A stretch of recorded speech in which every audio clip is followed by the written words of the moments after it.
Good over here. Let's make sure we're streaming too. Good there. I'm gonna come out from behind the blue curtain. Hello, welcome to Derps Talk About Games. I'm your co-host Mango, and I am your co-host, Buddy. and today we're going to talk about a little bit about the latest World of Warcraft patch. Before we do that, I want you to focus on what it is we do on this podcast. On this podcast, we like to talk about games, okay, which are not Marvel movies. Yeah, which are not the Marvels. Yeah, funnily, like, I mean, you know, it's weird for us to put a game episode above a movie episode. I feel like normally I'm making apologies that we're like talking about movies all the time on this podcast, and then coming back and doing a game episode like once a month, and now we're actually covering games like we're supposed to. I mean, just to be clear, this is because both of us ran out of time to see the Marvels. Like maybe you could have seen it yesterday, but I couldn't. Because otherwise, it is a little suspicious that we are watching the Marvels. Is like our first like big skip, right? Like, Yeah, listen, I will have deeply held opinions about the Marvels. It's precipitous drop. Everyone's talking about how this thing is like fallen like a rock. It made a normal amount of money in its first week, but not great. And then it sort of, I think it had an 87% decline in its second week, which is just like woof. So yeah, we'll see. I've heard it's not great, but that has never stopped us before with any of these movies. Yeah, Jesus Christ.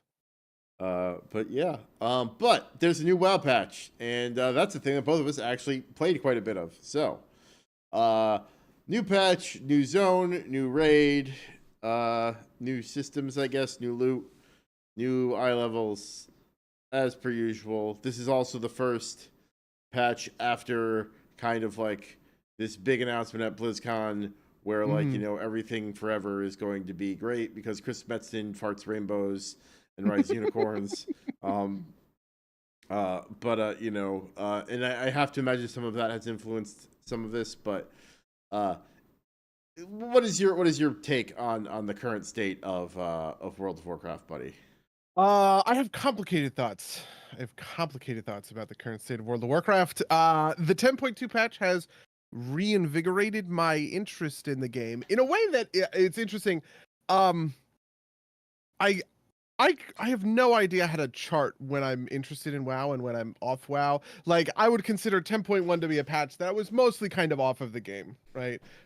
We raided. I got ahead of the curve. I got Keystone Master. I got a couple of the Mythic Plus portals, but like nothing super insane. But for the most of the last 6 months, I just sort of haven't been touching the game, and that's fine. And if you had talked to me at the end of 10.0, I would have said, "Oh, I'm actually in a great spot. I'm really into WoW right now, right?" But 10.2 has got me to kind of come back and just sort of like pick up on some of these old habits, right?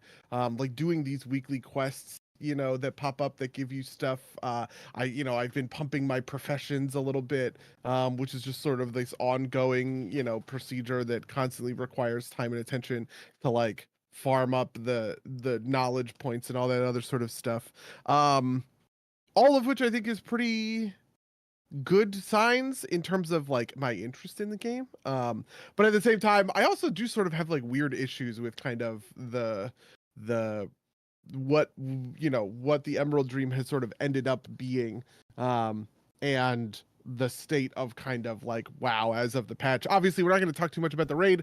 We haven't seen all of the raid. The raid is something we plan to talk about after we get ahead of the curve. But yeah, however long that takes. But maybe not that long this time.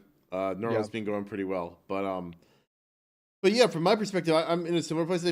My understanding is a lot of our guildmates too have been kind of like do some WoW stuff each week, mostly doing raid stuff. Not paying a lot of attention to Zaralek Cavern, and not out of any sense that Zaralek Cavern was bad, just that like, I didn't even do the story questing in Zaralek Cavern until 10.2, and then I went and I cut up on a bunch of other stuff too, right? There's no way you've done any like the heritage armor quests, right? No.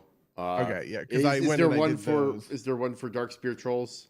Nope. Then I haven't done it. There's human orc, Forsaken, and Night Elf all have heritage armor quests. And then there's some extra stuff too that's in there. Draenei have a quest. Tauren have a quest. I haven't done those ones yet, but I'm just like going through and catching up on all of this stuff to get kind of up to date, I guess, on all of the sort of like story stuff that has come out over the course of Dragonflight. It's funny because Dragonflight is currently getting a lot of sort of story flack. And I would just sort of say it's the same sort of people. I almost want to say it's the same sort of people who give story flack for like Shadowlands. Shadowlands, yeah. But it's just like it is truly a manifestation of like a petulant child's desires, it seems like, right? For the people, during Shadowlands, everyone was saying, this is too high concept, it's too epic, whatever happened to like simple whatevers. Like we want to go back to basics. We just want to be an explorer again. I just want to be an adventurer again. Dragonflight, generally speaking, delivers on that promise. And now everyone's going, well, what happened? Why Warcraft just became all hugs and rainbows, and there's no edge to it. There's no anything. It's just like it's too chill. Put the war back in Warcraft, and it's just like, okay, well, we're just clearly oscillating between sort of in moments of intensity and moments of sort of or high, maybe moments of high energy and moments of low energy, and just complaining when it's one or the other. Yeah, I wonder sometimes, like we've talked about this before, how much of it is like there's some people that enjoy one set of things and one set of people that enjoy the other, and when the opposite faction is active, it's which is like the batch people is complaining. Some of it is just kind of like remember when the last good expansion was the expansion that was 2 expansions ago, regardless, right? Like that kind of stuff. It's funny because a lot of these are the same complaints from the same people, right? Like I'm looking at the same people I saw criticizing Shadowlands story, currently criticizing Dragonflight story. But part of that is I'm essentially looking at influencers, even in kind of a minor way. And something that I've been thinking about is audience capture, right? The idea of audience capture for any person who's an influencer and who invests time and energy into that as a profession or a hobby, let's say. What happens is you form a symbiotic relationship with your audience where you mold your opinions to conform to what they expect of you, right? And there's a part of me that thinks the same people who are criticizing WoW during Shadowlands, right, are just sort of reflecting kind of the cultural consciousness in the consensus of this sort of community back at the creators. And maybe the creators are just sort of reflecting that opinion. That's sort of maybe the Steelman version. Like that's the best good faith argument I could give. My current opinion though is that most of these are derivative opinions of Blizzard bad, WoW bad, right? Yeah. People have gotten into a vein where criticizing the game is their sort of their bread and butter. It is the thing that they orient around, and they are essentially just sort of finding reasons why they want to criticize World of Warcraft at this point. Yeah, that's. I mean, I believe there's like an audience capture version of that too, which is like always be shitting on Blizzard, right? Like and that's what they want to hear, regardless of anything else. It's funny because I feel like that's linked out into like the wider world too. I met over the weekend a gamer who he's like, I play old school RuneScape, but all like the sites I read are like WoW's bad and has been bad. I'm like, not so much, right? Like, but like that's kind of like what's seeped out into the cultural consciousness. Maybe is the best way to put it. Oh yeah, no, that's absolutely true. It's funny because I think WoW has sort of delivered on its promise, right? A couple of years ago, 9.1.5, they released this statement, right? And the statement basically said, hey, you guys are real mad at us right now. We take this seriously, and we're committed to making changes into this regard.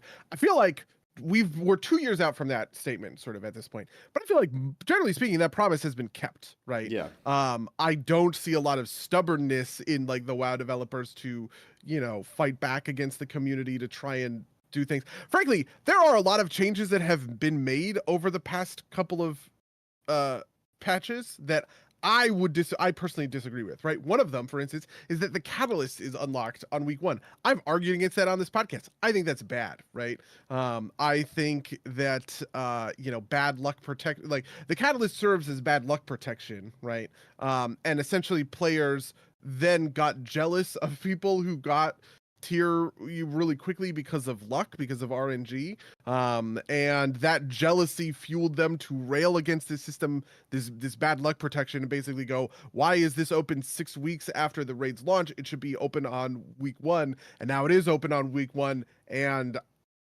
I kind of hate that, right? Like it sort of devalues the feeling of getting tier early in the set, or I'm sorry, early in the raid. It gets rid of the Christmas tree sort of feeling towards getting loot when it's like, oh well, I'll just zap that, turn it into tier, like this kind of thing. It's just like, come on.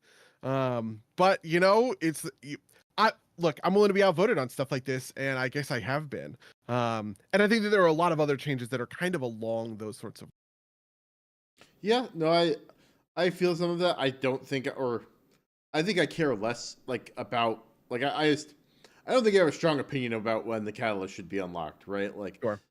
I can understand the argument. Maybe like true ambivalence is the better way to put it. Like, let's like catalyst specifically, right? Like, I can see why people are like why people feel like it's kind of arbitrary. It's like if you get lucky and you get pieces of tier and like all of a sudden you're not doing as well in the DPS charts, and that's just because like RNG bad, right? Like on the other hand, I don't think it's too bad to wait for a while. I also think like maybe one of the positive effects is it encourages people to keep like that like you can get to a certain level each week without having to totally rely on RNG, right? Like like I did we did raid, and I did raid finder, and I got stuff on the first day of raid, but I didn't get anything on either my raid finders or my second day of raid.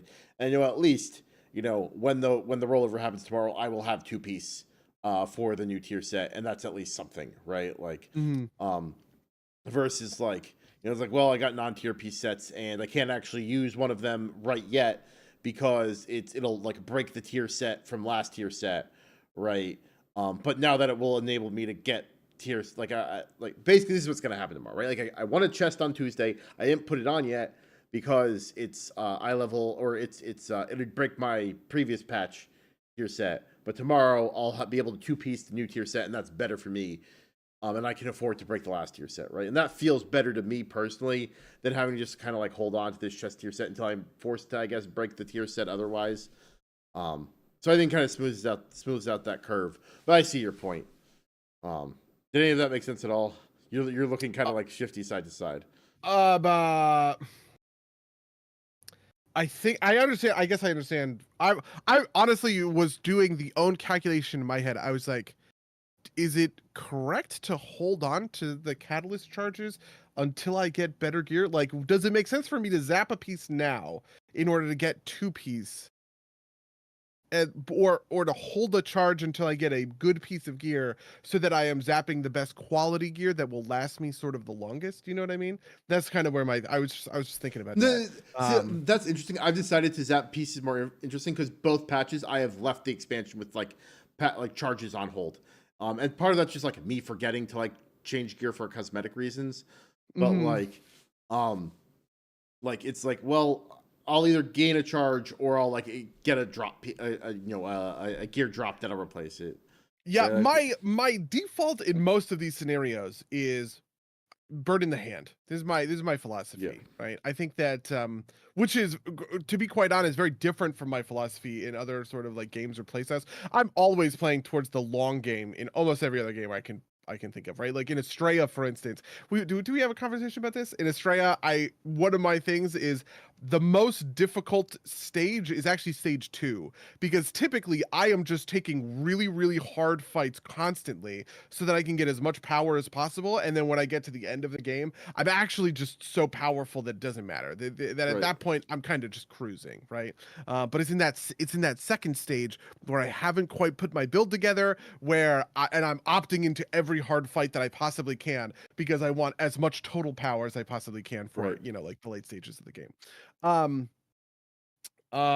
For WoW, I have sort of an opposite opinion, which is that the material gains that I use now benefit me more than the theoretical waiting for those things later, right? If I have 2-piece now, I should take it because the extra DPS is going to matter, right? It's going to help me push better keys. It's going to help me down bosses quicker, right? All of that stuff. And so even if I end up getting a piece of gear that I would have rather zapped, let's say like next week or a week later, right? Oh, I have good legs.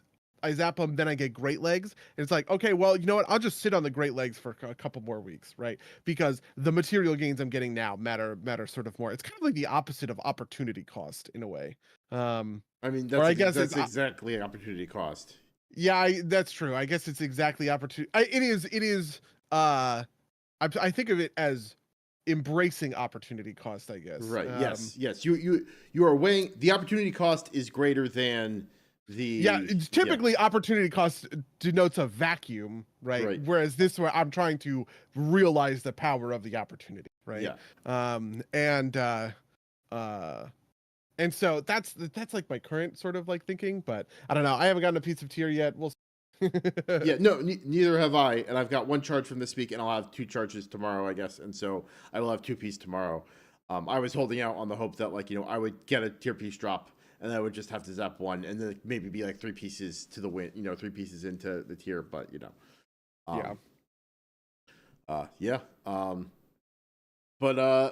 so other than catalyst charges, what do you think of the other stuff in the zone? Let's just talk about the zone, the Emerald Dream. We're here. This one, we've been talking about this one for forever. Or in like the lore of the game, I guess. The zone is okay. Is this really the first time we've been to the Emerald Dream? Technically speaking, we've been to the Emerald Dream in a couple of other instances. For instance, there's the Emerald Nightmare raid, where the Emerald Nightmare is the void corrupted version of the Emerald Dream. It is the Emerald Dream. It is just corrupted by evil bad magic, basically. That was a raid. We've touched it in a couple of other pieces. There's some stuff in the Druid class. Oh my god, man, Lou, you better get out of this podcast. I'm about to be real. I'm about to be real mean. Anyway, the Emerald Dream is a place we've gone in like little pockets before in a number of different spots. But this is the first time that we are well and truly sort of like there doing doing stuff, doing things. Obviously, it's dominated by Amirdrassil, the new world tree, that is being born out of the seed that was gifted to Tyrande by the Winter Queen in Shadowlands. This is the sort of the centerpiece of the story, and Fyrakk and all of this other sort of stuff. So yeah. A couple of kind of like setting questions. How long is this supposed to have been since the Amirdrassil was planted?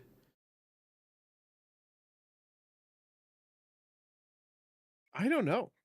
Inside of a year. We saw Amirdrassil get planted during the Dragonflight campaign questing, right? I thought it was during the end of Shadowlands, but like I in terms of like in game, like in story so if it's the end of Shadowlands, it has been 4 years. So there was a 3-year time skip between Shadowlands and Dragonflight. Question: how am I as a player supposed to know that? Is it like read the books? Honestly, it's not even really in the books, to be honest. It is mostly in background details that was later confirmed because people were asking about it on the forums. Okay. Is the real way to put it. So it's read the blue posts. To be clear, the actual time skip itself is referenced in the sense of people talk about it, but the time frame of years was clarified in a blue post, essentially, where there's a bunch of quests where people go, it's been years, it's been long since Shadowlands, we haven't seen Anduin in, however, like a long time, all of this other sort of stuff. All of that is referenced in a number of different places, right? But the actual time frame, basically people on the forums were like, hey, what the fuck? You guys keep talking about how long it's been.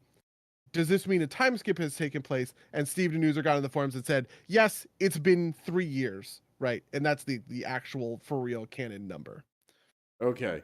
Yeah. Lou in the chat says that the seed, I think this is in reference to the seed planting is post Shadowlands content, which makes sense. Okay. It's like if it is in post Shadowlands and it's been 4 years, which would actually make sense. Teldrassil was grown in 4 years. Teldrassil, the previous world tree that was famously burned to the ground. Just as kind of a note, I think it'd be great if, like, when you started the quest, the person could have been like, can you believe it's been 3 years since the Shadowlands, right? Or something. Like, it can be stupid and cheesy, right? Like, I would appreciate that. Yeah. But yeah, so and the other setting question I had, is this supposed to be the entirety of the Emerald Dream? Like this area that okay, that's what I figured. Yeah, the complicated thing is the Emerald Dream is a pocket dimension. Azeroth has a number of these. There are these pocket dimensions that are connected to the Azeroth itself. So the Firelands is a good example of this. It's another pocket dimension. It's an important, which is the realm where all of the fire elementals got banished to when they were rampaging, too much on Azeroth. They and Ragnaros the Fire Lord got banished off to the Firelands. And the Emerald Dream is the same sort of thing, right? It's this sort of pocket dimension that exists and is connected to Azeroth. It's not like the Shadowlands is not connected to Azeroth. It is its own place, right? The Shadowlands is, let's say, oh man, I want to make you would know this Bible stuff better. I wanted to say the Shadowlands is like heaven or hell, right? They are different sort of zones, right? Whereas, maybe I'm wrong about this, purgatory is. Am I right about this? I think you were wrong, but I am not as well steeped in Catholic theology. Purgatory is a very Catholic thing. Okay. So here's what I think. Here's what my understanding of purgatory, which is that it is you remain on the mortal plane as a spirit in purgatory until enough time has passed that you can then go to heaven as whatever, right? And this is sort of what I'm trying to. This is a really bad analogy at this point, but whatever. Yeah. I'm sticking to it, right? It's like a demi-plane versus a full plane. Yeah, in D&D terms. Yeah, that makes sense. Yeah, actually, that's probably the better way to do it. Definitely, a demi-plane is sort of a real plane. And so the Emerald Dream, is actually literally the size of Azeroth, but it is an uncorrupted version of Azeroth, which is to say that it is entirely bound by nature and nature spirits. There is no sort of like industry or any of these kinds of things. There are no mortal races running around, like building huge cities, right? So for instance, if we were to go to in the Emerald Dream where Orgrimmar is, we would see the canyons, but we wouldn't see the walls, right? That kind of stuff. Oh, does it map 1-to-1?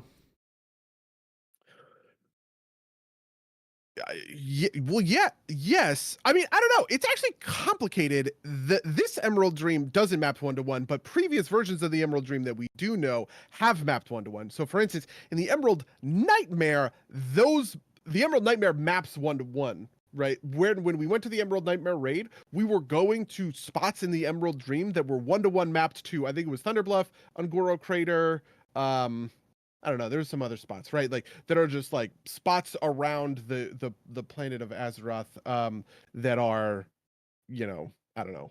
Yeah, Arahe says no, it's weird and complicated. Lou says yes and no. It sounds like it's not simple. Because like my next question would have been like, well, the cataclysm's caused by I'm gonna call him Darkwing. It's not his name. Deathwing, yeah. Darkwing Duck, baby. Yeah. Darkwing Duck causes the cataclysm. Fuck yeah. Yeah, but like would that be like yeah. But we don't have to go into the theology. We can get back to the World of Warcraft theology. We can go back to what's it called? We can get back to the actual content. So you had thoughts about the Emerald Dream Zone, that is contained entirely off the coast of the Onaran Plains, right? Like making a steam tam Oh trip. yeah. This is off the west, right? Because that's what it's mapped off of. Yeah. Okay. My thoughts on the Emerald Dream. I guess here's I want to be diplomatic. I don't want to piss off one of our most loyal fans. Okay. Druids are the class I've played the least. That's actually not true. Maybe second least, right? I like warriors. I like shaman and warlocks, right? In terms of like classes or whatever. Um, like those are my big three classes. My favorite classes of all of World of Warcraft have been, number one A+ is warrior, and then I quite like warlocks and I quite like warlocks and shaman, right? These are my favorite classes in WoW. Then I kind of have this like middle zone of like classes that are fine and I've played a lot of, but I don't like really care too much about or for, right? Priest, mage, rogue. It's like I have a bunch of these. I've leveled a million of these. Like I've leveled a million mages. I have leveled a million rogues. I think I have 3 rogues who have all hit max level in a bunch of different things. I had 2 rogues that were max level in Shadowlands. So I very clearly I like rogues. Rogues have always been, a class that I care about. The classes I care the least about have traditionally been druid, paladin, and monk. Which is less like, I don't think there is such thing as a bad class in WoW. It's just like there are some classes I connect to, some classes I don't. In the same way that I really connect to like Tauren or dwarves or humans, right? Like these are my favorite races in WoW, or Forsaken. And my least favorite races are like goblins and I dislike Nopes quite a lot. So anyway, is this because you're tall and they're short? Yeah, maybe. Anyway, go on. Centering a whole patch around the Emerald Dream and around Druid stuff is like sort of missing me in a lot of ways, I guess. Partially because we've just had a lot of these recently. Can I say that? Am I allowed to say that? We've had a lot of these recently. We had Val'sharran Legion, we had Ardenweald in Shadowlands, and now we have the Emerald Dream, and it's just like bam, 3 out of the 4 last expansions have huge swaths chunked out of them that are really dedicated to kind of like this one sort of concept. And maybe I'm just like, I don't know, maybe I'm just a little over it. I don't know. Like that's sort of how I guess that's sort of how I feel. So I'm just sort of not vibing with the aesthetics, which is funny because I would have said that Zeralek Cavern, I really vibe with those aesthetics. I love the idea. Yeah, like big underground zone. I haven't done one of these in a while, like I'm pretty interested. But I don't know. I didn't connect to Zeralek Caverns in the same way that I am on a gameplay level connecting to the Emerald Dream, so it's where it is. Buddy likes sad and dark. Yes, that trees are bad. Yeah, true. Yeah, I mean, it's funny because I don't know. I don't know if it's and part of it maybe is also just like the climate. Maybe I'm just like I've been poisoned. The well has been poisoned for me because this is like just talking about a lot of stuff that I in the story that I have just like fought a ton about with other people in like the WoW community. And so like, if you were to ask me what my priors are when it comes to like night elves, they're pretty bad just because night elf players on like Twitter and Reddit are the most insufferable people. And that just kind of like, like like that is probably influencing my bias, and to be fair, this is wrong. I am describing a thought process that is wrong and bad, but I just want to be clear about sort of where my animosity is coming from. So yeah. That's interesting because like I think actually one of the big misses of the zone is that like it seems a little too Emerald and not enough Dream, if that makes sense, right? Like Ardenweald felt more magical to me. Emerald Dream just kind of feels like it reminds me a lot of uh what's it called? Teldrassil, right? In the chat. I'm glad Reddit and Twitter outwear 12 years of friendship. Listen, there's a lot of them and there's only one of you, okay? Yeah, Arahi in the chat says, I mean, I've said this before, but I kind of hate that Emerald Dream only ever shows nature as like temperate, slightly tropical woodland. Yeah, I feel that. Um, yeah, you don't even get like jungle, right? Like you don't get jungle, you don't get like what would like High Mountain would be fun to do see something like more alpine. Or even just like something like like the Ardenweald even kind of has that problem too. Like I'm gonna agree with Arahe here, is that like there's like tropical woodland and like a diseased bug infested area that is kind of like maybe fall themed. Yeah. Plus, there's like a lot of lore. I mean, part of it is I think part of it is Ardenweald. Ardenweald poses a problem for the Emerald Dream because they just use a lot of sort of these good ideas, I think, in Ardenweald, and I did connect to that stuff, which is, I don't know, a thing. Yeah, no, I think that's a result of where the portals into the dream have been. There's certainly more to the dream. That's also very true. It's also funny because we're also seeing, you haven't done any Mythic Plus, I'm sure, right? No. Okay, so one of the Mythic Plus dungeons this season is the Everbloom, right? Which is also nature, but like the Everbloom is like ravenous nature, right? It is the like parasitic vines that are growing into people, and you have like all of the like the dark sort of voracious sort of side of nature, which I think is kind of like neat and interesting. And I'm sure there are probably parts of the dream that are along those sorts of lines, but this kind of isn't along that sort of stuff. Yeah. But at the same time, I'm complaining about all this stuff, and yet I've been playing a lot of WoW. Yeah, no, so Lou in the chat says that doesn't mean that's all the dream is, and I think that's fair. But in terms of like criticism of this specific zone, I think it's a fair criticism to lob at it, right? Like this zone is more of the same. It's in the what I think is probably the most boring zone in Dragonflight, which is the Onaran Plains. Like I don't. I was about to say. Yeah, I think the culture in the Onaran Plains is interesting, but I think like as like a geographical entity, the Onaran Plains, it's literally plains, right? Like that's not super interesting to me. Yeah, I think that was also true. They don't have a great track record, I guess, with this sort of thing, because I also think that's true for the Kyrian in Bastion. I think Bastion is probably my least favorite of the 4. I mean, we could even go to the 6 zones, right? Zareth Mortis and Dorothea included, right? I'm 7 zones in total, right? Yeah, because the Maw is also a zone. So it's like yeah, Bastion's probably my least favorite of those. I like better. I mean, obviously, like I love Revendreth. Revendreth is probably my favorite of all the Shadowlands. Maybe I like Maldraxxus more. I don't know. I also really like Maldraxxus. I think Maldraxxus might be my least favorite though. Really? Yeah. I just feel kind of like a generic like in the same way that you get tired of like generic nature stuff, I get kind of like tired of the generic undead stuff and okay, sure. Part of this is maybe that I've spent a lot of time doing like outworld content in these sorts of zones or whatever. And one of the things that really stuck out to me about Maldraxxus and Revendreth really nails this. Maldraxxus gets pretty good, is the like different flavors inside of one zone, right? So you have the construct quarter, right, which is like these it's all the Frankenstein stuff is happening over there. Then you have the mages quarter where all and then you have the arena in the middle. The stuff around the arena is whatever. At the top of the zone, you have that fallen necropolis where the old house is that got betrayed and destroyed. It's like there's a lot of variety in that zone, right?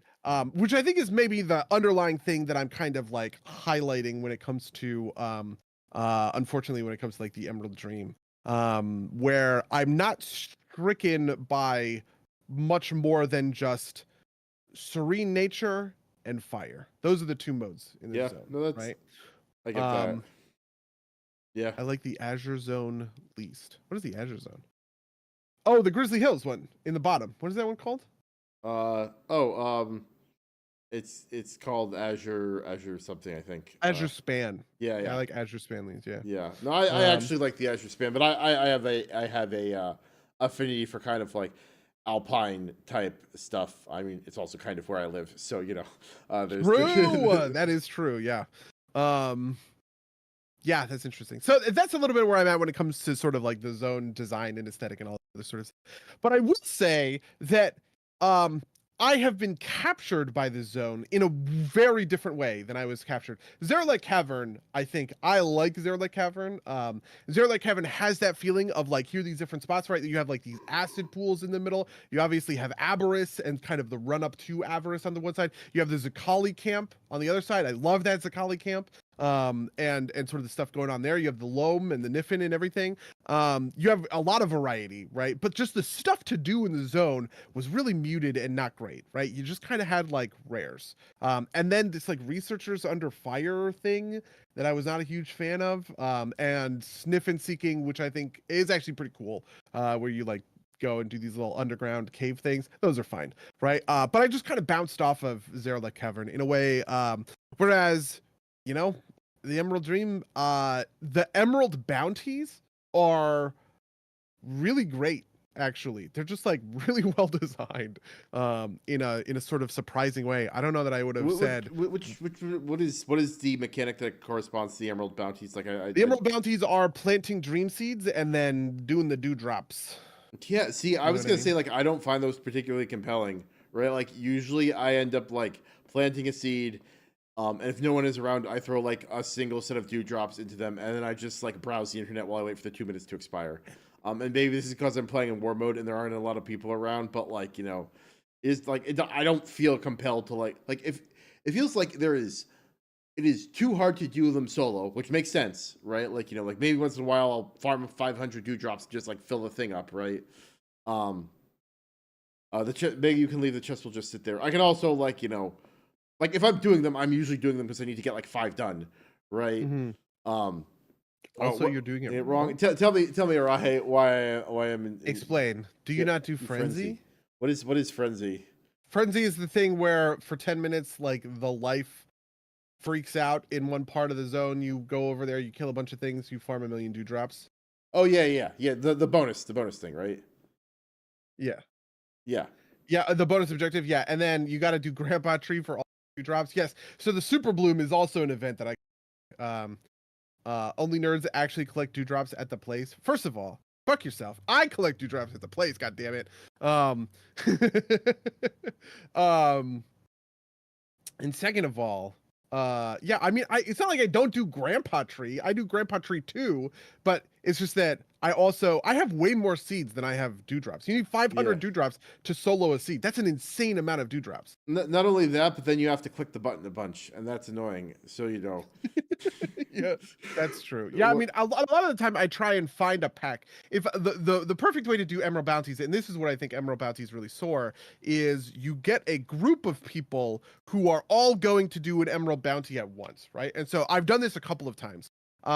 And it's the kind of thing that I think of as the most fun sort of like wow activities are the activities that encourage you to just sort of like, it's rares are also like this, where you just naturally find 2 or 3 people, and then the 3 of you tackle this thing together. It's like that's my favorite way to do bounties, and I've done this a couple of times, where I go to a bounty. There's a couple of people, we're all hanging out, we're farming dewdrops. Everybody's putting a fraction of their dewdrops to get the thing up to 100, and then as soon as that one's done, we go find the next thing, and we fly over to the next one, and we do that together, and we'll do 2 or 3, in kind of succession, which I think is fun. Only plant that are the seeds that are worthwhile. Fuck green seeds. Yeah, see, this is crazy. I do all my seeds. Fuck you guys. I'm a size queen giant seeds only. So this is the thing I need to clarify, because I might actually be doing it wrong. I was under the impression that the dewdrop track and the seed track are 2 entirely separate things, and that like if I plant a purple seed, that like actually pumping it up doesn't that the materials reward on the other side is completely separate. Like like my reward out of the color of seed is unchanged by the number of dewdrops I plant into it. Is that incorrect? That is also my understanding. I mean, I don't know. Feel free to correct me in the chat, but my understanding is that the 2 things are not linked, because there are times where I will show up and I won't have the correct seed type. Like somebody's planting a purple seed, but I don't have any. But I'll still get the emerald. I'll still put a couple dewdrops in, and I'll still get stuff out of that. Yeah, no, and at some level, I want to like shove stuff in because I want to get the amount that's out of that side of it. But I also, it also it seems like busy work to me a lot of the time, and it is not my favorite thing to do. Although I guess it is a thing I can do while like I wait for queues to pop or whatever. Yeah. So the other thing that's a little complicated about this, and I think this is maybe why I'm having a good time, is I'm leveling a new I'm gearing a new character, right? I think maybe what happened a little bit with Zero Lake Cavern is I walked in with like end patch gear on Baron, and also my second character Kruva was super geared at that point. And that's fine. That's fine, but it's like less fun. Maybe so one of the reasons why I really connected with Emerald Dream on a gameplay level was because I was swapping my second character from mage to shaman. And so I was actually gearing my shaman for the first time. And there was like a reason to go sit and farm all of this shit because like there's rewards that matter coming out of there. Which is maybe interesting, which is maybe a little neat. Yeah. Hearing John Howe. Yeah, Jonathan Howe is getting his getting his gear on. Honestly, I have been loving playing Shaman. It was a mistake. I think maybe one of the reasons I didn't connect to 10.1 is because Frostmage sort of sucked. I was waiting. There's sort of a planned Frostmage rework, and I like Frostmage. This is the frustrating thing, but I just couldn't get damage out of it without doing some truly heinous degenerate shit. And then they changed the spec, and now the spec has too many buttons. Okay, the downfall of any good spec: too many buttons. Yeah.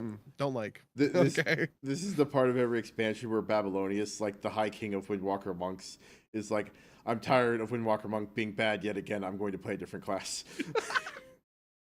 Yeah, I mean, it's funny. I was having a conversation. Warrior is dog shit, apparently. The worst class in Mythic Plus right now. There's just, you're never getting me out of, you're never getting me. You're never getting me to there's maybe a world where I decide I want to do Fury instead of Arms, and maybe I'm playing Tonrik instead of Baron. Tonrik is Fury, Baron is obviously Arms. But I don't know. What I really want is I want a gun spec. I want Outlaw to be a gun spec for Rogue. I want a class that isn't Hunter to use guns, and I want to play that class. I have always wanted. The thing I always want is I want them to add a new weapon type. I want them to add the pistol weapon type and give it to rogues, so that you have a pistol in your offhand. You can also give it to like Hunter or something, right? You have a survival Hunter maybe has a one-hander and a pistol, or like a pole arm and a pistol or some shit. But I don't know. I always thought a pistol spec would be sweet. Or like a gun monk class, that gun fu, John Wick the class. That would be just because part of it is that I like playing engineer because theoretically there's a fishing tie and all of that hasn't been true for 6 expansions, so I don't know why I keep playing engineer on my monk. But hey, listen, I feel like you'll give up engineer when I give. Yeah, that's probably true. I like having the least engaging mechanics of any of the professions every expansion. It's great. I verified, and the type of awards possible for each seed type doesn't change based on giving it due, but you get better rewards or higher drop rates for the good stuff if the seed is maxed. Okay, that's interesting. Okay. I do think I think they are so fundamentally separate in the sense of the other way is separate, right? Your dewdrop pack that you get is the same sort of no matter what. But purple is mounts. Yeah. I see. So if I have a purple seed, I want to pump it to max to get a mount out of it. Okay. Is what you're saying. Interesting. Good to know. I will follow that going forward. Green is Mogs. Man, now I need to start pumping. I have not been pumping my green. See, no, here's the thing that I've been doing. As I explained my definitely not I don't know, neurodivergence. I basically spent 2 hours in the middle of the night 2 or 3 nights ago, and I had 15 or 20 seeds in my inventory, and a ton of dewdrops. And so I went and I planted my purple seeds, and I pumped my purple seeds to get a purple bag, right? But then I ran out of dewdrops and I had some more purple seeds. So then I started planting green seeds, and I would just spend the 3 minutes collecting more dewdrops. But I wouldn't pump the green seeds at all. And then I would, when I had another 500, I would do another purple seed. And I went and I cleared all of my seeds out of my inventory this basically by like prioritizing the dewdrops going to the seeds, but like not wasting a like 3-minute interval. What? Why? Why did you do that? I feel like I would like literally like slam my head into my desk before I did that. Do you want to know the real answer, Mango? Do you want to know the real fucking answer to this question? I made a playlist, okay, on my YouTube channel called The Big One, which is a playlist of all of my favorite video essays. I've talked in the past about how I have certain video essays that I love and that I come back to and I will just watch all the time. And I had spent honestly days just finding videos to put on this playlist so that I could click shuffle and it would give me a random YouTube video that I know I like to just sort of zone out and listen to. And I've listened. You want to know how? Just ballpark guess in the chat. This is better in the chat. My good friends, guess how many videos are on this playlist? Okay, if you, I want 2 guesses. Number of videos and cumulative hours. I don't even know. Hold on, let me see if I could figure out the cumulative hours. I don't even know that I could find that out, to be honest with you. Oh, I thought maybe it had a. Would it say? Hold on. If I just do play all, will it tell me the number of hours? It won't. It doesn't seem to say. No, it doesn't have. Maybe it'll tell me in like. Can I like go to my playlist like section or something? Yeah, I thought there was a way to see like what you're. Yeah, like if I go to one of my playlists, does it tell me? No, it doesn't have. It doesn't have the full playtime. Unfortunately, I thought it would.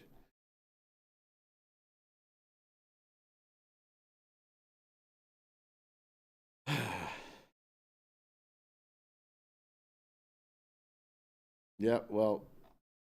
You know. I'm gonna see if I can. Oh, you know what? There might be a tool that does it. Let's see. Oh, here we go. We have a thing called the playlist, the YouTube playlist calculator. Somebody made a website for this. Okay. So I guess I'm gonna take my playlist. I'm gonna plug it in, and we're gonna see how long.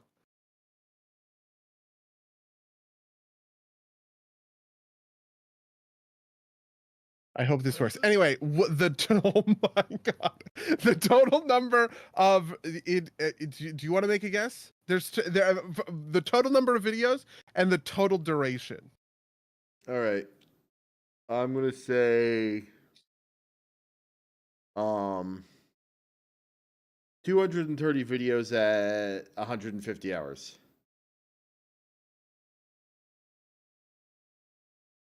672 videos Jesus at a total Christ. at a total playlist duration of 2 weeks, 4 days, 3 hours, 2 minutes, and 10 seconds. So a total of I mean, how many hours are in a week? 24 times 7 is 168, right? Times 2, 300 hours plus change, right? Plus 4 more days on top of that, 150 hours, right? Oh my god. How many of them were about doomed shits? Very few. I actually didn't put a lot of the doomed boats. Okay. Lore time. I didn't actually put a lot of doomed boats in my playlist because doomed boats are only really fun to like watch a video about once. I don't like going back to videos about doomed boats for some odd reason. But anyway, so I just made this playlist. I wanted to test it out, and I just like brain rotted on this thing for like 2 hours of my life from 1 a.m. to 3 a.m. on like last like Thursday night or something. Actually, it was technically Friday morning because it was the day after the Universe for Sale launch. After we launched the game, and I was just like, okay, I should download Universe for Sale on my ROG Ally for Thanksgiving fund. But you reminded me that game came out because I bought it because I'm a good friend. Thank you. Listen, when you play it, leave a review, okay? Worst game ever. Yeah. Anyway, so I don't know why. I just got really into the I think really I wanted them out of my inventory. I wanted the seeds out of my inventory. Is what I wanted. So And I did. that I is cleared my actually whole one of my inventory of seeds. top favorite things about the patch is crests are no longer take up an inventory slot. Yes, also true. I'm a big fan of that. How do you feel about gear upgrades in general? So we had all of 10.1 to like get introduced to the system. Now we're sort of, in the next phase of it or whatever. Do you feel like upgrading and all this stuff is here to stay? Where are your thoughts? I think it could easily be here to stay. I like it in theory because it means you can always kind of do something. It definitely keeps the world content relevant longer, which I like, because my two modes of play of engaging with the game are world content and raiding primarily, and that's not just because I particularly like those things, or they're my favorite. They're just kind of the easiest things for me to engage with, right? Like they've got scheduled times for one of the other ones. I think I can do whenever I want. Like in my ideal world, you'd be able to get a little bit more power out of the world content, because you could basically only get like adventurer up to max, or maybe champion, or you get like the middle tier up to max, and then like the first rate tier up to like halfway. And that's all. Like I very quickly hit a point where like I don't need crests anymore. Like the world available crests, but I think it's neat, and I think it's like first week of the expansion, I was hunting down crests because I wanted to upgrade some of my like lower tier gear that I had found as part of the expansion. That doesn't sound right. Why would that not sound right? Maybe I'm getting like the veteran. Yeah, okay. I think the veteran. I am just misremembering the names of the tiers. It's explorer, adventurer, veteran, champion, hero. Maybe. Yeah, I don't know. I think the first rate tier is champion, and I think you can get those midway up with just wormling crests, which I think is the first level crest. Oh, whelpling crest. Yeah, I think is what they are. Yeah. Yeah. But I'm quickly getting to the point where like I need the Drake crests, for and like you can only get that through rating or Mythic Plus at the appropriate level. Yeah, I think a lot of this is going to be World War Within stuff, right? Like the point of delves is to solve this problem, theoretically speaking, by giving like a real sort of end game piece of content for open world sorts of players. Which I'm excited about that. Yeah. That sounds good to me, because like I don't know, this I am in that very similar spot. I mean, I talked about how fun it was kind of gearing up Jean Hao. I had gotten Jean Hao to 70 because he it's my alchemist, and I just wanted to have an alchemist who could make me like files and potions and shit. Even though it is almost universal, it's almost universally cost negative for me to actually do that if I don't farm the mats myself, which is funny. But so I got Zhanhao to 70, and then he had no gear, and so I was going into the Emerald. And it was also fun because he's, like being under geared is neat and interesting, right? You have to kind of fight for your life in a lot of ways, and I was making a lot of interesting decisions, just in order to like not just bulldoze through all of these mobs that are super easy to like deal with and everything. But the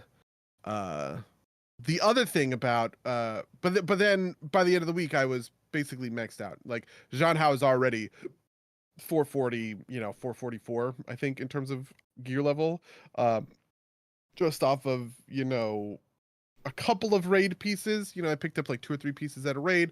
I picked up a staff out of a Mythic Plus I did, and world content. I just did a bunch of rares, did a bunch of world quests. I did the story campaign, which obviously rewards you with a piece of gear. Yeah. Have you done those? The mainline story quests? Yeah, I believe so. Yeah, and then you got like the kill Fyrakk quest or whatever. Yeah. Yep. What's your feeling about? That? About the world stuff? So about the story, yeah. So The one thing that popped into my head the most, and there's some spoilers for the World Quest stuff in here, so warning for the people who care. There is a moment when they're like, face like when Fyrakk is like or I think Fyrakk like knocks Amirdrassil out of the sky, and she's like, "We don't fight alone." Azeroth answers the call, and it's like somebody watched Endgame 2 years ago and was like, oh, "That was the cool thing. We're gonna do that too." And then that happened, and I was like rolling my eyes out of my fucking head because it was so. What if I told you that Endgame was 4 years ago, Mango? Oh no, no, buddy. That it's 2023 Don't and do it this came out in 2019. No, buddy. 1999 was 3 years ago, buddy. Yeah, I know. Oh my god. Yeah, I also got obviously Endgame vibes. To be fair, I quite like the Endgame vibes. But I think I don't know. The moment itself hit worse for me than the follow-up quest, which I thought was great.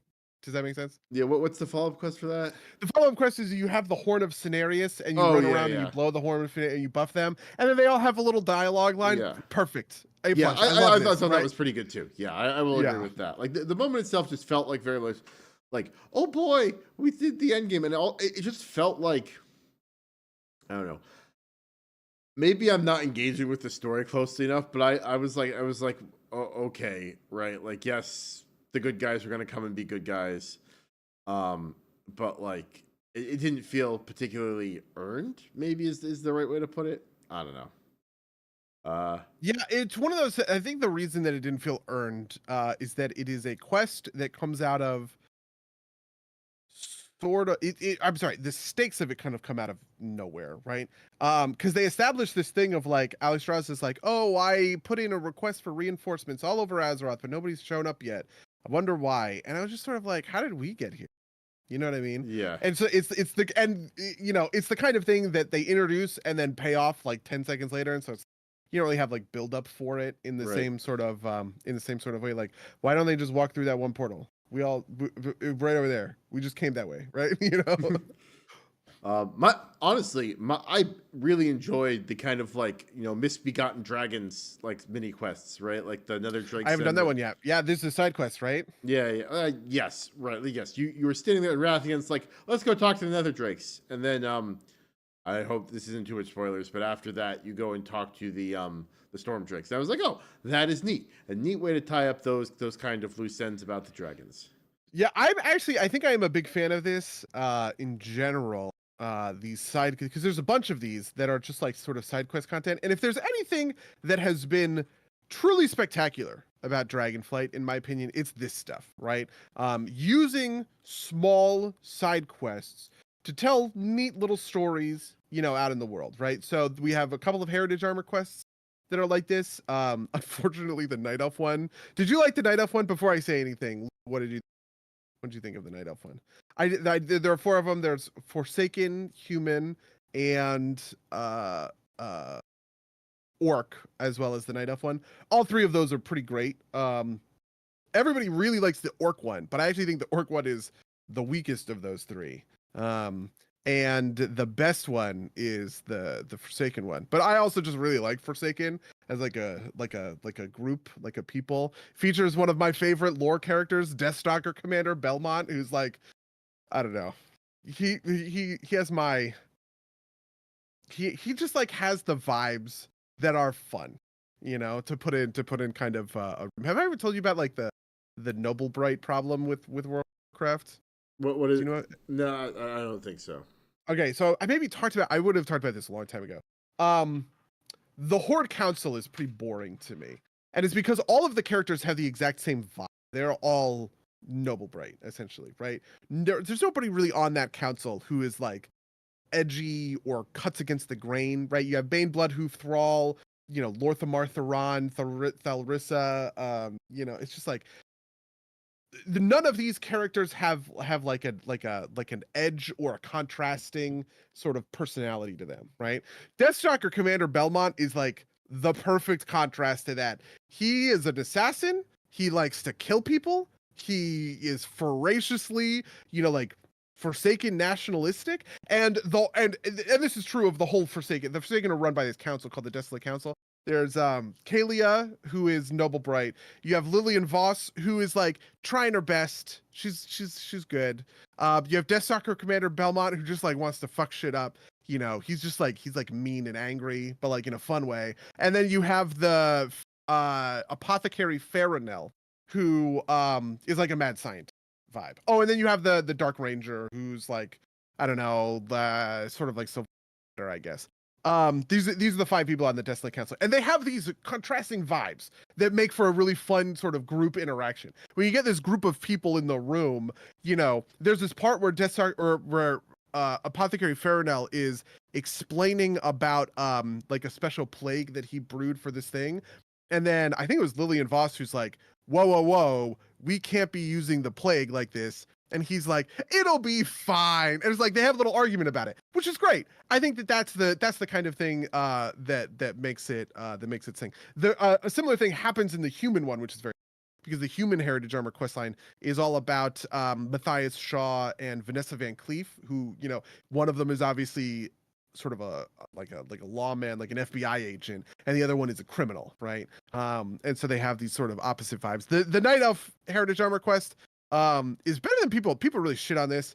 They're wrong for that. It's fine. But it is unfortunately the least interesting of them. Now, the other one is my crush. Oof. Secret Rule in the Chest is I love Voss. She's been through shit, but isn't up around us. Yeah, I think I like Lillian Voss too. She's always like the character that I pay attention to. When she pops up. I don't know. I like, you know, I know she didn't say Darkspirit Trolls, and you know, I don't know. I feel like Troll Monk for whatever reason is this weird corner of like not being paid attention to by Blizzard for a while now. But you know, it's okay. Yeah, trolls are one of the only they don't have a heritage armor. They're one of the only races to not have trolls, and Draenei, I think, are the 2 that are currently lacking heritage armor. And I assume the Zandalari trolls have heritage armor, right? Because like all of those races come with them. Yeah, but all of the allied races get up when you level that character to max. Max. You level them to 50, I think. You get their heritage armor, and they have that like recruitment quest line. That's kind of their thing, I guess. Yeah. Voss is also honest about the Forsaken having to acknowledge this. That's an interesting point. How do I feel about the Forsaken? I always thought it was interesting that the Forsaken were kind of like, at least in vanilla, were kind of like, you know, the ones that were kind of like the most allies of convenience of any of like between the 2 alliances, right? You know, everybody else was kind of kumbaya within their own alliance. That is neat. Yeah, that was also sort of true of the Night Elves, right? You know, but I think it was just different.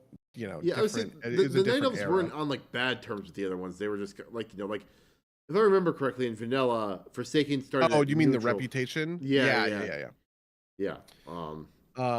Yeah, that is true. Night Elves were just cross continent. But yeah. What else from this expansion? How do like? I can't decide if I like this Owl Loa thing or not. Like, is it Kanzu? Kanzu, yeah, whatever. I don't know. I oscillate between like being like, it's okay, and it's kind of cringe. I love them. Okay, I have not done their specific questline yet. I am generally off board because I don't know. I want to hang out with the Loa that we fucking know, man. I like Kragwa, you know? I like Bonsambi. I like Gonk. yeah, exactly, man. Razan, right? I mean, Razan's obviously dead. Where's Vol'jin, right? Like, I don't know. To me, I guess Kanzu is, I don't know. Why do we need to introduce new Loa? I want to learn about the current Loa, you know? Fyrakk. Is Fyrakk back? Is Fyrakk back in, you know, alive again? We rescued Harikk's soul out of the maw as part of the Night Fate quest, which is pretty great. Like, I don't know, whatever. Anyway, like I am enjoying the new content. I Heaven actually, forbid they introduce new yeah. aspects of the world. Yeah, fair, true. Like that. Well, I mean that's the thing, right? Is like the interesting thing potentially there is Kanzu is like apparently the lowest status is a new thing that they attained, right? Like that they existed, you know. Uh, and I thought that was like I thought that was a little bit neat, but I also thought that kind of like, I'm the change Loa, and like it felt very kind of like cheesy in one note, with kind of like the like ah the fire could be changed, and it's like it's not real change, but like it just felt like very kind of like I could have guessed all of the story beats out of that, like it feels like a maybe like a bad version of Q from Star Trek, but Yeah, so my interest, okay, weren't you just bitching about more of the same? Now you want the same. It's a little more complicated than that. I have a story that I like and that I'm keyed into, which is the story of the Loa, like troll, like Loa that were established in Battle for Azeroth. And I would have liked to see those Loa continue, right? And get the next sort of chapter of their story here. In the same way that like Rathion's Misfit Dragon stuff is sort of like acknowledging the sort of off breeds of dragons that hadn't been touched on so far, right? Like I said, I haven't played the Kansu stuff, but that was just my initial yeah. take when Lou, I saw the new it's not new level to be low. It's that they were. My understanding is that they were recently declared to be a low, or like attained lowest status, not by like actually changing their nature, but like they were recognized as a low, whereas previously they were just oh, like I see. uh whatever the spirit animals are when they're not Loa. They're reconciling the wild gods with Yeah, the Loa. okay, Yeah, wild god. That's the thing. I'm yeah.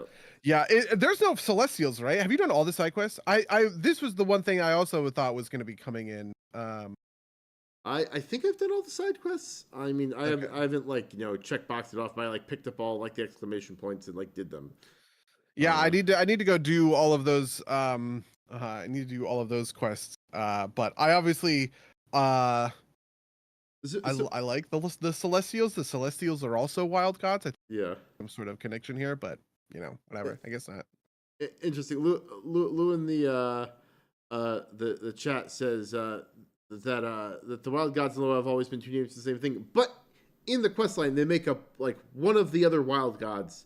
I think it's one of the other wild gods makes a point of being like this Loa thing is like new, right? Like that at least they recognize like that character. I'm sorry, I can't remember who it was. Recognize the distinction between a wild god and Loa. Is like why what's this Loa thing about? Type of deal. And I get it makes sense to me that like Loa and wild gods are effectively the same thing, but them calling themselves a Loa is new. And the L tells you the different. Okay. I probably was clicking through it too fast, and my apologies. I will go back and read the quest text and see if I can find it. Yeah. Whatever. I also like like I said the character kind of rubbed me the wrong way. It's totally fine. No need to apologize. It's just like the kind of like I'm so quirky like type of character kind of rubbed me the wrong way. It's like yes, I get it. You are going to be like weird and like vaguely autistic and be like ho ho ho ho ho. I am too Ooh, close for you. Zandalari get an extra dialogue option. That's Ooh. one of the things I've really liked about about this patch is there's a lot of little things that acknowledge, like your place in the lore. One of the things I had mentioned about the raid is that one of the bosses is Smolderon the Fire Lord, who, if you do the Shaman quest in Legion, you empower Smolderon to become the new Fire Lord after Ragnaros. There's sort of a power struggle going on in the Shadowlands, in the Firelands, and you need to put that to bed. So you empower Smolderon, he becomes the new Fire Lord.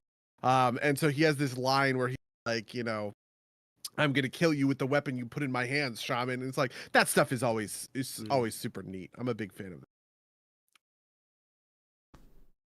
Um. Well, is there anything else you want to talk about 10.2? Because we're 10 minutes over the hour mark. No, I guess I don't know. All right. How was your week? I have been playing a lot of Darktide. My games right now are Darktide, WoW, and Stellaris. There's a new Stellaris patch that just came out. When was the last time you played Stellaris, actually? Not in a while. Let me see. I might not even have it installed anymore. Let me open up my Steam app and check. But talk about the patch while I get you that number. Okay, the new Stellaris, they've changed leaders around, which is the big new thing that I haven't sort of like dealt with. I've been playing on Iron Man recently, and my first playthrough was going pretty well. I was playing a good campaign. I was playing these I call them the Klaxon Crusaders because they are toxoids.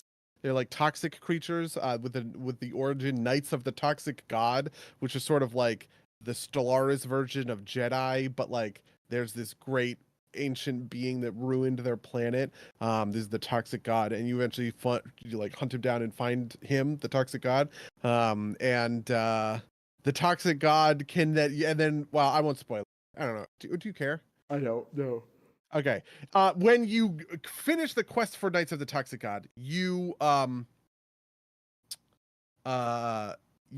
either you can take the toxic god as a leviathan for yourself, as a colossus, right? The colossus are like the ship killer weapons that Stellaris like has, or you can find or you can like empower your knights, and knights are special pops with like a special kind of job.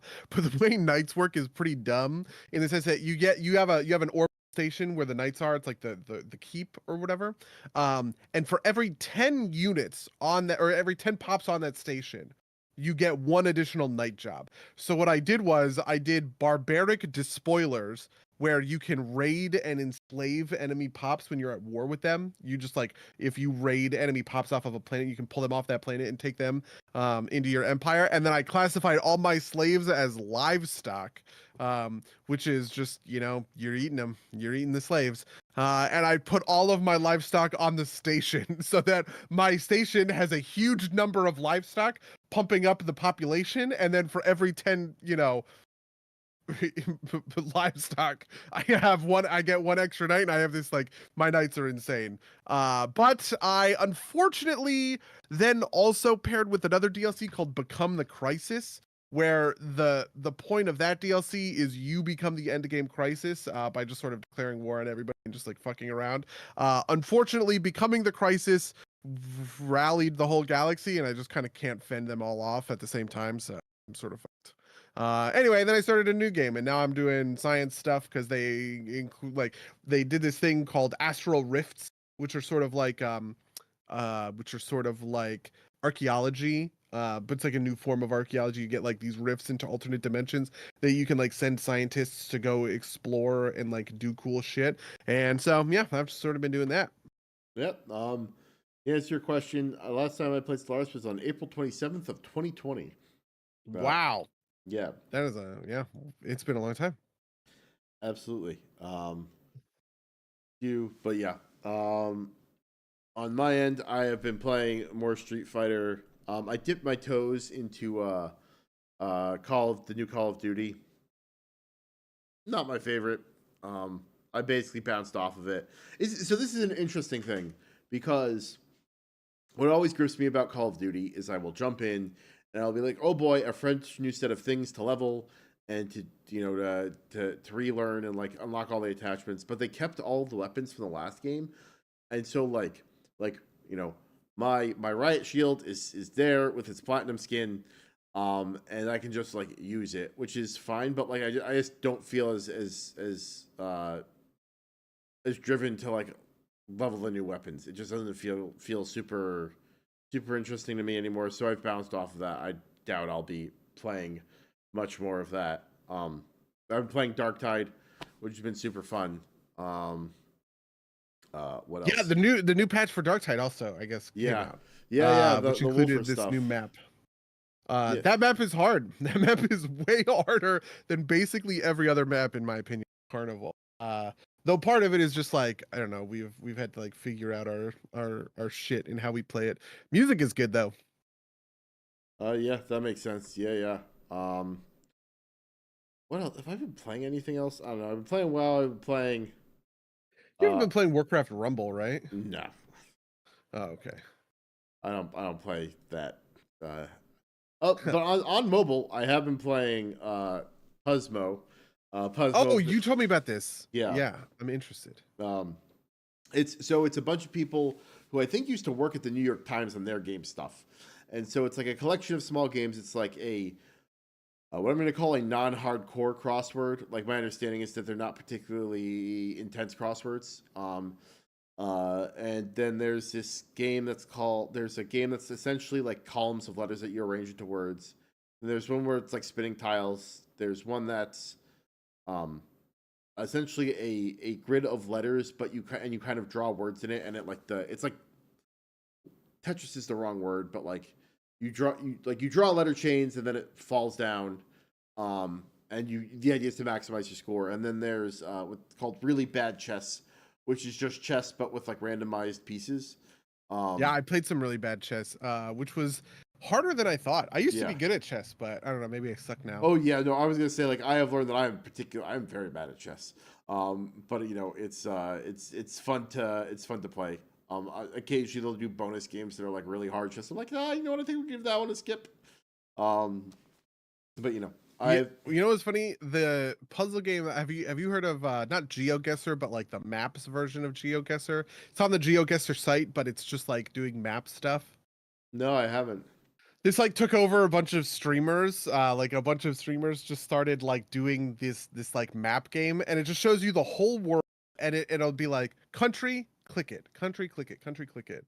Um, and it's just funny to like be good or bad at this. Like, I was very good at certain. I got like 100% on the North America, obviously, but then it was like South America, I think I fucked up a little. I got like 95%, and then like Asia I got like 70%, Europe I got like 80%, and then Africa I got 40%. It's just like there's so many like little things. But there was also one night where I was just mindlessly doing this like map thing. No, that reminds me. I used to do World Duel, which it, Oh, I also used to do Worldle. I wonder what it is today.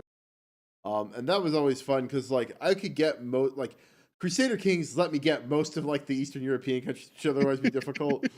Yeah. But like then it'd be like some like island in like the middle of like the Pacific, and I'd be like, oh, what the hell is this? And I'd like go hunt it down. It was always interesting, right? Like I ended up reading a bunch of Wikipedia pages on like these tiny little nations. It's like, oh, it's a tropical island. It's like there is nothing here. It is too boring to have like a real tourism industry. And like there's like one plane that goes there like once a week. Everybody leaves because it's terrible. Basically. Yeah, uh I'm now doing Worldle. Worldle is really easy today. Let's see. Shall we spoil World Duel for our fans? Yeah, I guess the Worldle for November 20th. Oh yeah. Yeah, this is like the easiest shit I've ever done. But now we're in like the bonus stages. Okay, population currency. It's over 1 billion. Holy fuck. Wow. Yeah, yeah. Okay. India's huge. I do like the border countries ones. There's also like a U.S. states version, and I like the U.S. states version of World Duel as well. Probably called like Statal or something. But like, I don't know. I'm very good at the states version. I have known people who are not quite good at it. It's like, how do you not know all the United States? Like, Shit, what is Calcutta called? Bombay? No. Oh, is it Bombay is Mumbai, right? Yeah, yeah. Is it Delhi? Yeah, you know what? Let's try New Delhi. Let's just do it. Wait, what? Why can't I? Some derps play World Duel without showing the screen. Okay, Delhi was. It was. I'm sorry. Man, what the fuck? Calcutta has got to be the. But like, I know it's just like not populating in the thing. I'm sure there's like a better version of it. Oh, Kolkata is actually how do you spell it? There we go. It's got to be right. Fuck yeah. Man, what is the fourth city of the 4 most popular cities? I have 3 more guesses. So what do you have so far? Mumbai, Delhi, and Kolkata. Uh, Can you think? I can't think. And I have, by the way, Mumbai and Delhi are the 2 highest at 12 million and 11 million, and then this next one is 8 million. Kolkata is 4.5. I feel like there's an obvious one that we're missing. What Indian stuff I know?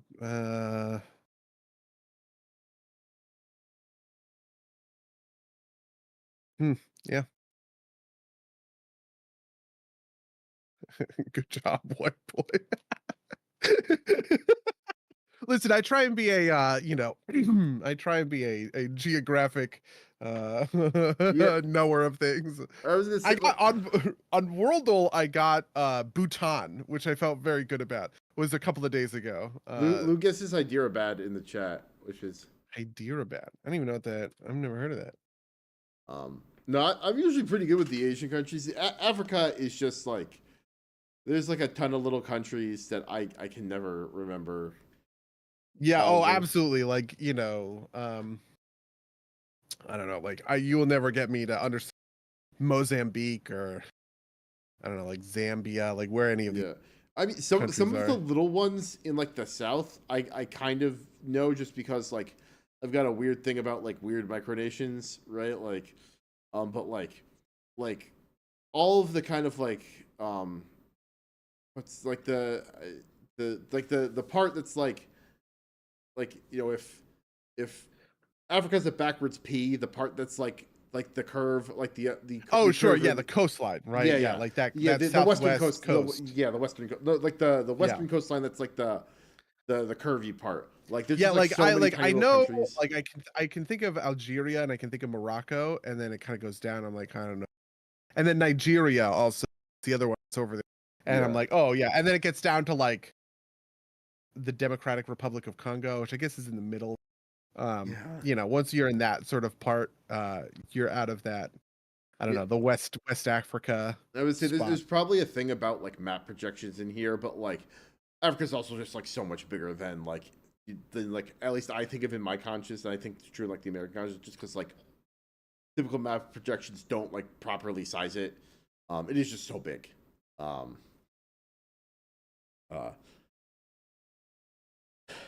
Cote d'Ivoire, yeah. The nation you must pronounce very carefully. Yes, I too am aware of Niger. Is that careful enough? Man, that was there. There is a that reminds me. There was a trailer that came out for I probably can't say it. It's the American Society of Magical. Oh my God! Yes, I know exactly what you're talking about. Yeah. And like the memes were all kind of like an African American ticket taker being like, "What movie do you want to see, white boy? Come on, say the name of it." But yeah. I don't know. Otherwise, what have I been doing?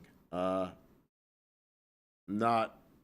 a lot of stuff that's like this related to this kind of nerdy stuff. So I do want to ask about the Dark Tide. You obviously are playing veteran. Have you played the new veteran Keystones? We were talking about this. No. So I okay. My Ogren's still my primary character. The veteran I jump into every once in a while, but he's like, and I just like haven't had a ton of time in the last week.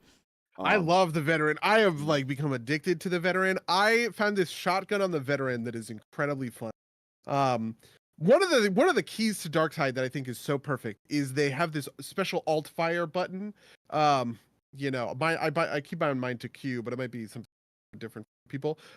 Where it's like how you activate a power sword, or it's how you I don't know, it's how you do like the you can hit with the butt of your gun to get some distance from people with some weapons.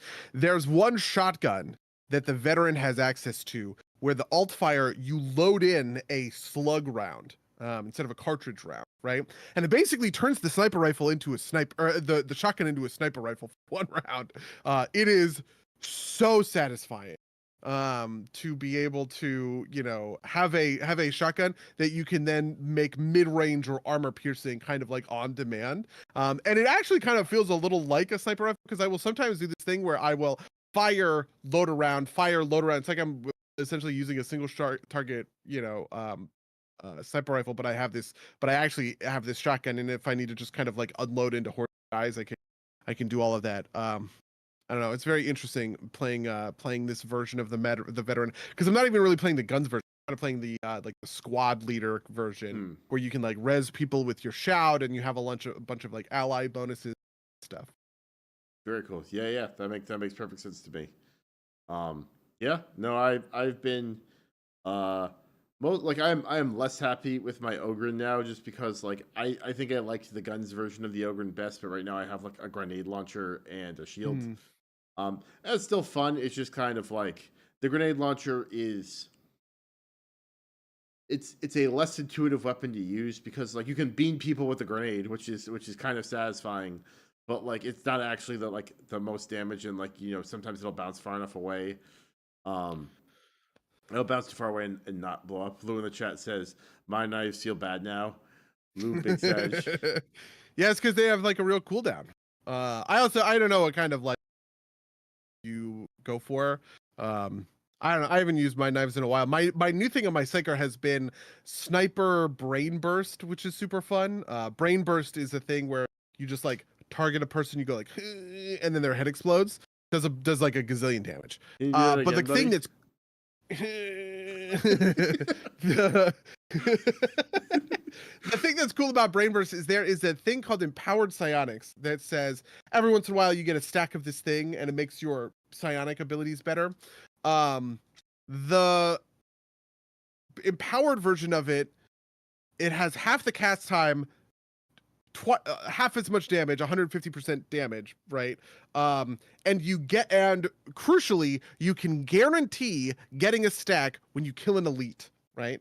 And so basically it's just like an elite sniper, right? You just focus on gunners, you crush their heads. You focus on shotgunners, crush their heads. The Ogren, crush their heads. It's so satisfying to be able to do that build. Mostly what I'm looking for now when it comes to Darktide is I want to have a build where I have different pieces of my build that can, you know, deal with different sort of threats. Like on my veteran, I have the alt fire and the shotgun to deal with like long range enemies. I have the close range to deal with like short range, like short range, like medium targets. I have my power sword to deal with, so I can just kind of chop through hordes. And then on huge single target enemies like Ogren and bosses, I have the single target grenade. It's just kind of like finding something that has all four space. Very cool. Yeah. No, I feel that. I similarly, like when I'm playing like the double chain gun Ogren, I really just I like mowing things down basically. That effectively is like it feels like you can just kind of like aim and like just pump a bunch of lead into a big thing.